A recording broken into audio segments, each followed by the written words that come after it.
I won 8 million overnight. The first thing I did was rush to the hospital to pay for my son's surgery and treatment. That was when my phone rang. Ian, a coworker from the company, called. Something urgent came up. You need to get back here right this instant. My wife, Mara, took the bank card from my hand and said with a gentle and understanding voice, you can give me the PIN. I'll take care of our son's hospital bills. Go. Work is important. Don't worry about us. In my previous life, I didn't hesitate one bit. I trusted her completely and hurried back to the office. My son never made it into surgery. Instead, the police came for me. It turned out that Mara and Ian had conspired together to frame me, pinning the crime of embezzling company funds on me, the very money Ian had stolen. With no money for treatment, my son died in the hospital. My parents, shattered by grief, suffered fatal heart attacks one after the other, and I, rotting in prison, ended my life in despair. After my death, my soul drifted to the holiday villas of Moldevs, where Mara was on vacation. I heard her laughing as she spoke to Ian. That idiot won a fortune and wasted it on that useless sick kid. He dragged me into a miserable life. Laughing even harder, she added, now their whole family is dead and we get to enjoy wealth for the rest of our lives. Consider it compensation from that idiot. Haha. Then I opened my eyes. I was back in the hospital corridor. At the exact moment, my wife reached out and took the bank card from me. This time I still told her the PIN. Honey, let me handle the medical bills. Go. Work is important. Don't worry about us. My wife, Mara Miller,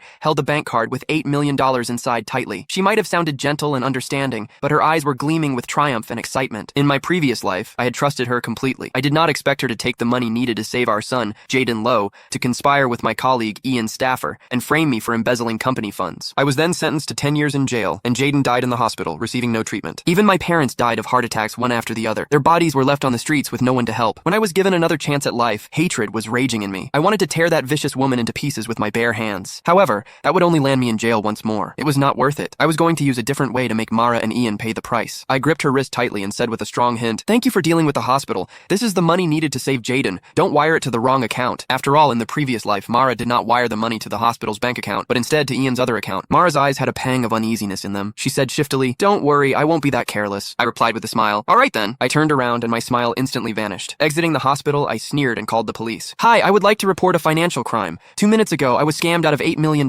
Please help me find the people who took my money. What? $8 million? The police officer became serious and immediately opened a case when they heard the amount of money. They added, since the money has just been transferred, you're lucky you called the police in time. We'll surely help you get your money back. If you have any clues, please come to us again. I said anxiously, all right, thank you. That money is needed for my son's surgery. Please help me. After hanging up, I smiled. I was not worried that they would not be able to get to the bottom of it because the money would soon be returned to my account. That was what Mara and Ian did to frame me in the previous life. However, in my new life, I was going to let them have a taste of their own medicine. My phone buzzed violently in my pocket. It was Ian. I deliberately did not answer. I did not need to. I knew it was Ian trying to get me to rush back to the office, waiting for me to step into the trap. I sniggered. I hailed a taxi, but instead of heading to the office, I headed to the lottery center. Hello, I'm the one who won $8 million this morning. I need an official notarized certificate confirming my identity as the winner right now. In my previous life, I was so desperate to pay for my son's surgery that I had skipped the notarization completely. That mistake cost me everything. Click the link in my bio to get the full story for free.